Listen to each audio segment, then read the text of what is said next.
Hey everyone, I'm a 37-year-old woman and have been married for 9 years. My husband Harry is 40 and I also have a 7-year-old son, Nate.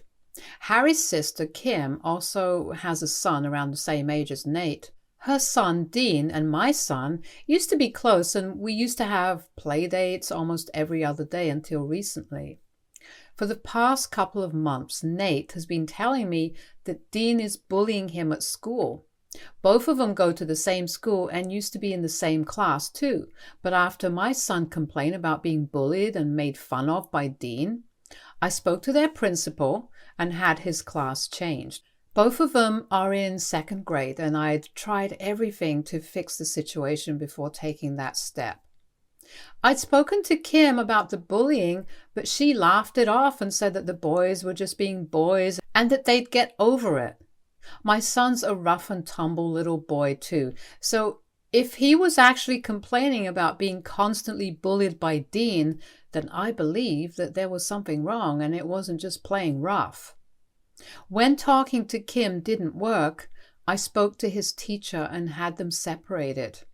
Since then, Kim and I haven't exactly been on good terms, and I avoid her at family gatherings because I don't want to speak to her. Her son is very unruly and rude and has absolutely no idea how to behave in public. And he's just 7, so things must be pretty bad, you guys can imagine. I don't think he's a good influence on my son, so I've stopped them from hanging out together and have told Nate to keep a distance from his cousin. He's okay with it because he was getting bullied and he didn't get along with his cousin anymore. Kim was either oblivious to all of this or she just didn't want to acknowledge that there was something wrong with the way her son had been behaving recently. This might also have something to do with Kim's recent breakup. I'm not sure though. She was dumped by her boyfriend of 3 years just 6 months ago. But none of us know the reason why that happened, and she's been weird ever since that happened. It seems like she's very detached from everyone now and only cares about herself, not even her son. She'd never married Dean's father, and they had broken up within a year of Dean's birth, but he had continued to co-parent their kid. He lives nearby, so Dean can continue to go to the same school, and he and Kim can easily take turns looking after Dean. As far as I know, they're not exactly on good terms, but they're not on bad terms either. He's not really close to the family, so we don't see the guy unless it's Dean's birthday that's being celebrated or Hanukkah at Kim's house, which is a holiday that she hosts every year. That's the only time we see the guy, and he seems like a nice person who loves his son. At Dean's last birthday, which was 3 months ago, a couple of days before Nate and Dean were separated in school, he seemed very upset with Kim over something, but we didn't know what it was. I did guess that it must have been over Dean since he'd been behaving badly at the party as well, but Kim was acting like there was nothing wrong with the way he'd been acting. I didn't even want to go to that party, and neither did Nate because of Dean's behavior, but my husband insisted, so we did end up going. I didn't want us to fight because of that, and I figured just making an appearance would have been enough. So we did just that and came back home, and this way everyone was happy.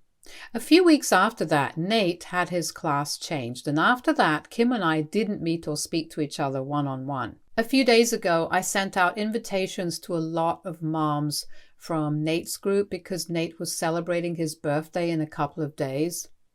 I did not invite Kim and her son because Nate didn't want Dean to be there, and neither did I. But when Kim found out that I hadn't invited her, but a lot of other kids had been invited, she was furious and called me to demand an explanation and to make sure her son got invited. I told her the real reason why her son wasn't invited and didn't mince my words because I thought she'd been letting her son run free and behave in a really awful way. I could understand that she'd just been through a bad breakup, but that was really no excuse to let her son be so undisciplined. And even if she believed it was all right, She could let that behavior remain confined to her own life and household, but I wasn't going to force my son and I to be a part of that. Dean had bullied Nate enough to make him not want to be around him at all, and to me, my son's well-being was more important than maintaining relationships. She was very angry and said a lot of horrible things about me and my son, and then hung up. I didn't think much of it because I knew an outburst like this was bound to happen at some point, and it didn't make much of a difference to me if she didn't talk to me over this. Since we weren't really that close anyway, and after she refused to raise her son better, I'd completely cut her off in my head. Out of love for my husband, I'd still tried to have a cordial relationship with her and attended her son's birthday, but it had been 3 months since that, and her son's behavior had only gotten worse, so now I didn't see any reason for us to force ourselves or our sons to be friends when they so clearly didn't get along with each other. My husband wasn't happy about this when he found out, but he also didn't say anything about it.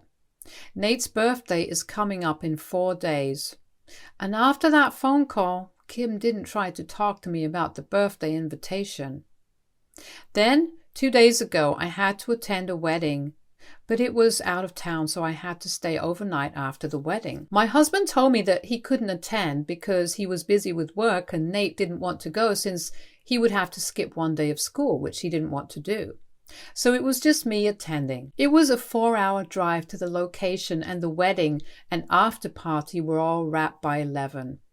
I called my husband once I got to the hotel to check up on him and Nate, but to my surprise, my husband told me that Nate wasn't there. I didn't understand what he was talking about because it was really late at night, so I obviously expected my son to be at home. I asked him where he was, and he told me that Nate was with Kim, which shocked me because I'd made it very clear that I didn't want her or her son around Nate at all. Not because of any personal issues, but mostly because Nate didn't want to be around them.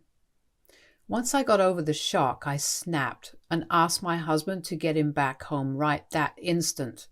But he told me that I was overreacting and that they're just kids, so they could sort it out if they just had one sleepover together. Kim had apparently come by to pick my son up from our house to take him home, and my husband had let her because he thought that it was totally fine just because Kim was family, and he believed that Nate had to toughen up and learn how to be friends with his cousin instead of running away like a baby. I hung up on my husband because he was talking crazy and decided to call my parents so they could go over to Kim's house and bring Nate back to their own house where he'd stay until I came back the next day. I also called the cops, who got CPS involved, and they went along with my parents to bring Nate back home. I don't know what went down there exactly, but what I did find out from my parents later on was that Nate was very upset and had definitely been crying a lot. He'd even refused to have dinner at Kim's house because of some things that Dean had said about me, which he'd undoubtedly heard from his mother. So Kim had sent my son to sleep without any dinner. He was glad to be out of there and go home with my parents. I didn't rest until I was sure that he was with my parents, and even then, I was shaking like a leaf because of how overwhelming this experience had been for me. I started my drive back home as soon as my son was safe with my parents, and I had told the cops that I wanted to press charges against Kim and my husband. I had to be present in person for that, so I left the hotel at around 11:30 and headed straight to my parents' house. Once I'd seen my son in person and made sure he was okay, I headed over to the police station and pressed charges against both my husband and his sister. They'd been detained for a day, but had been released afterwards, and they'd have to stay in the state until the charges against them had been dropped or they were acquitted. I think they'd been let off pretty easily given the seriousness of what they'd done, because essentially Kim had taken my child away from his home without my approval, and it was absolutely not okay.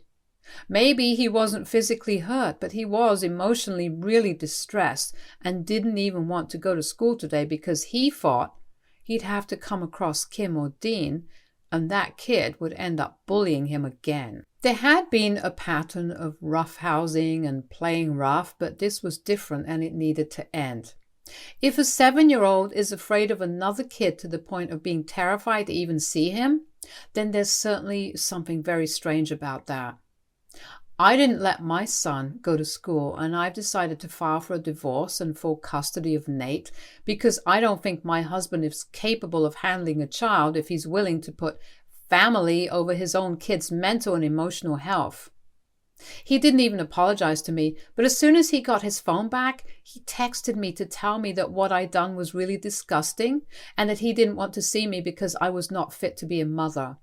He said I'd raise a sensitive girl instead of a son, and he wasn't on board with it. So now I could either come back to him and raise Nate on his terms, or I'd have to fight him for custody.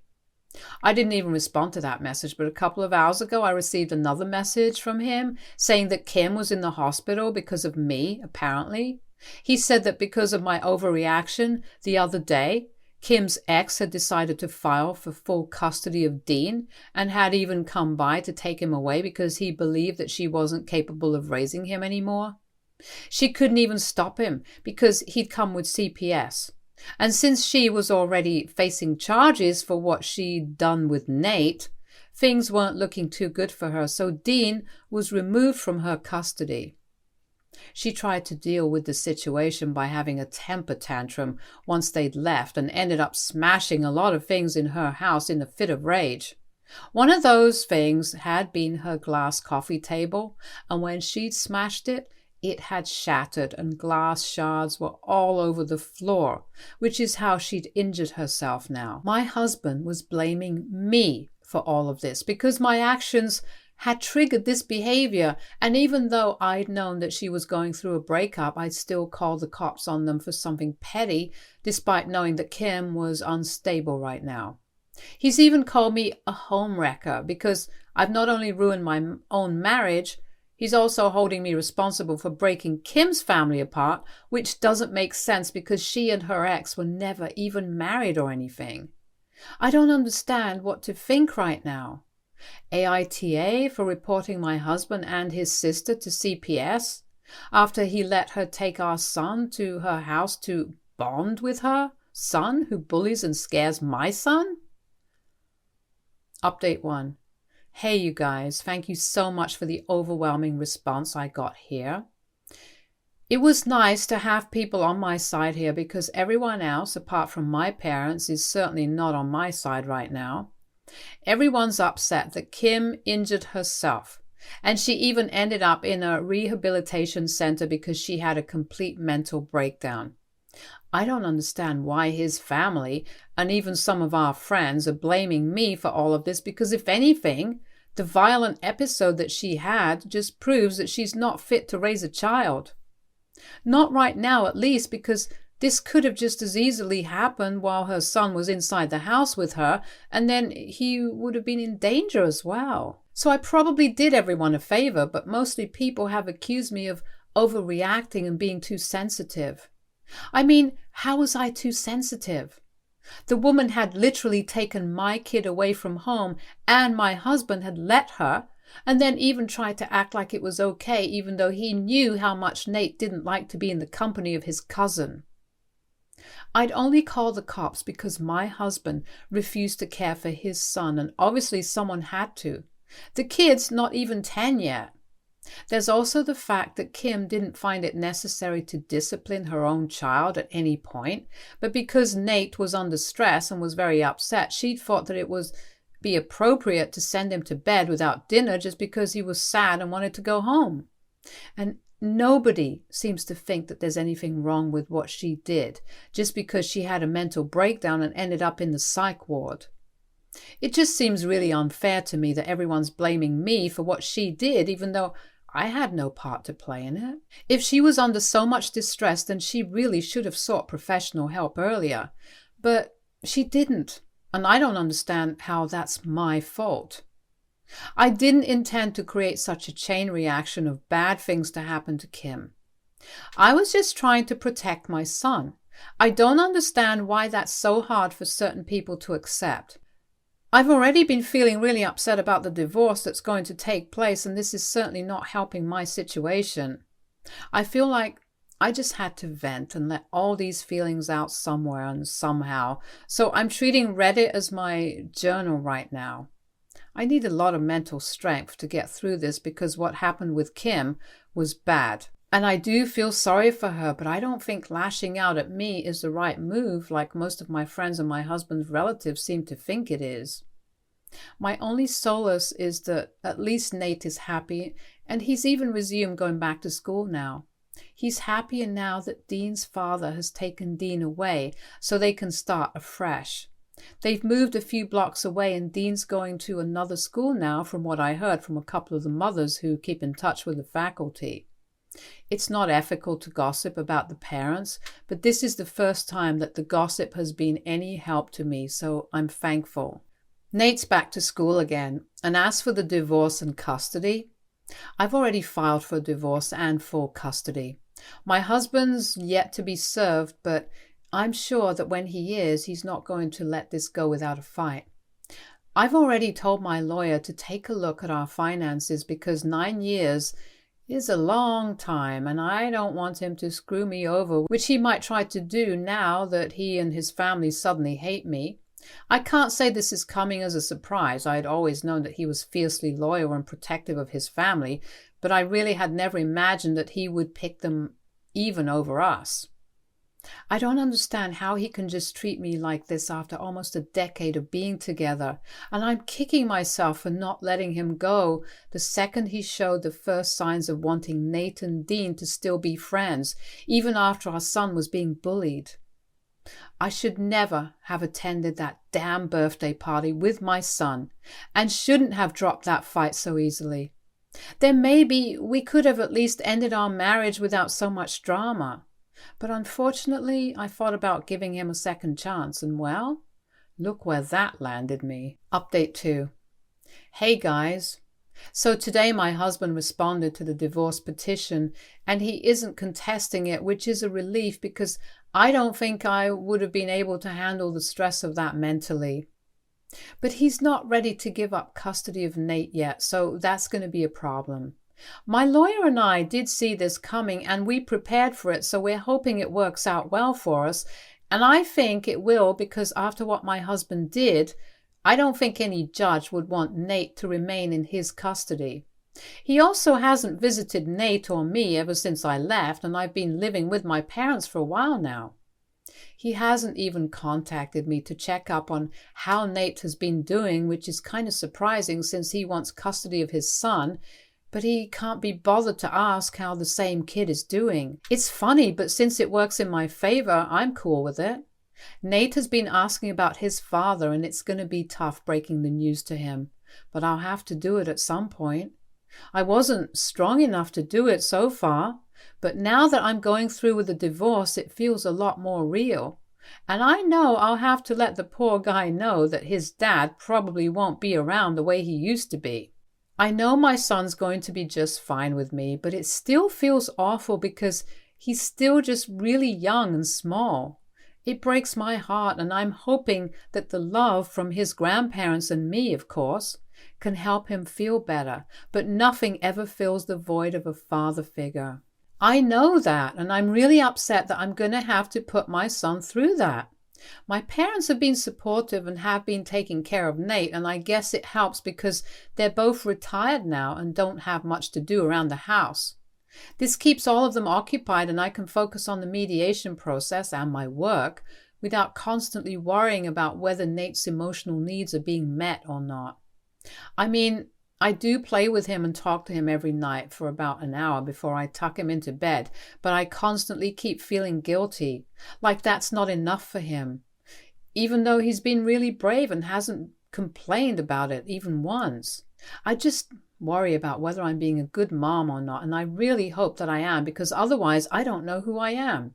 Update 3. Hi, this is the night before the first mediation session for the custody case. It's around 3 in the morning right now, and I'm shivering even though it's a summer night and relatively warm because of what my psychotic, crazy, immoral, soon-to-be ex-husband just did. It started when Nate and I were just about to go to bed at around 9:30, but someone rang the doorbell and my dad was soon in our room telling me to come downstairs because my husband was at the door. He didn't understand what was going on, and neither did I. I told him that I didn't want to speak to him, so he needed to go away. My dad said that he seemed totally out of sorts and suspected that he was either really drunk or on drugs, and asked me if I wanted to call the police. Before I could even answer that, I heard my husband screaming out my name, and then he started yelling out expletives directed towards me. I freaked out a little, and so did Nate, so I told my dad to call the police immediately. We'd hardly even dialed 911 when we heard the sound of smashing glass from downstairs, followed by my husband laughing loudly, and then the sound of a car pulling out, which meant that he'd left. My mother had already fallen asleep before my dad showed up, but as soon as she heard the sound of the glass breaking, she rushed upstairs to check on me. Thankfully, all of us are unharmed, but we were all really traumatized and didn't dare to move or do anything until we were sure that he wasn't loitering around anymore. We'd heard the car drive away, but we still couldn't believe that this was happening and were scared of even breathing too loudly. When we went down to check the damage, we realized that the psycho had thrown one of the potted plants that my mom keeps outside for decoration into the house through the glass window in the living room, and there was glass all over the floor after that. We wasted no time in calling the cops and pressed charges against him for destruction of property and also harassment. It turned out he had been drinking and celebrating that he had finally managed to get rid of me with his family in the house that we had lived in for so long, and it was his family's bright idea to go to my house the night before the first mediation meeting to mess with me a little bit. Of course, they hadn't seen this coming, and when we came face to face at the police station, his mother was practically begging me to let this one incident slide and that it was just a prank. It took me a lot of restraint, but I managed to ignore her altogether and came back home. It's been a couple of hours since, but I still haven't been able to bring myself to process any of this. It feels weird that the guy who had been the love of my life for so many years is even capable of doing something as nasty and deranged as this. Nate, thankfully, had fallen asleep, but even he was very traumatized and kept asking if that was his father's voice that he'd heard. I didn't know how to answer that, so I just didn't say anything, and I think it's better off that way. He doesn't need to know any of this right now, and he can just be a kid. I'm still in shock, but I've told my lawyer what happened, and since I don't believe my husband will be showing up for our meeting with the mediator tomorrow, I'll be filing a restraining order against him first thing in the morning. Update 4. Hi guys, I have great news for everyone here who has bothered to stay with me, commented on my posts and updates, and even reached out to me. My husband and I are divorced now. It took a while, but the court expedited our divorce process since this was a bit of an emergency for me.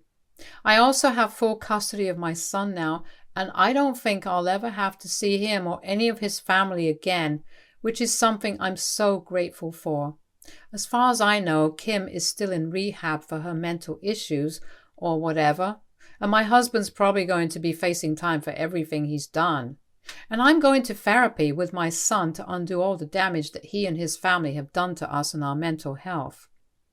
We're also going on a mother-son trip soon to cheer the little guy up, and I couldn't be happier about how things turned out.